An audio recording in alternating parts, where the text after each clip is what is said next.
ఒక కప్పు కందిపప్పుని శుభ్రంగా కడిగి 2 కప్పుల వాటర్ వేసుకొని 2 కప్పుల పాలకూర, 3 టేబుల్ స్పూన్ల కారము, ఒక 4, 5 పచ్చిమిర్చి, హాఫ్ టేబుల్ స్పూన్ పసుపు, 2 టేబుల్ స్పూన్ల నూనె వేసేసి ఒకసారి కలుపుకొని ఆ తర్వాత కొద్దిగా కొత్తిమీర వేసేసుకొని మూత పెట్టి పొయ్యి మీద పెట్టేసుకుందాం.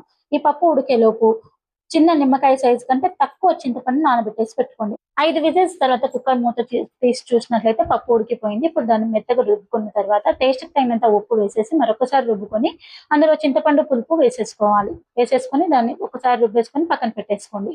ఇప్పుడు దీనికోసం పోపు ప్రిపేర్ చేద్దాము.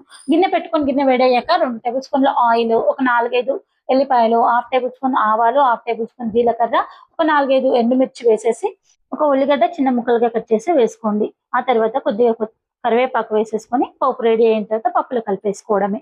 అంతే, ఎంతో టేస్టీగా ఉండే పాలకూర పప్పు ready. Thanks for watching. Like and subscribe.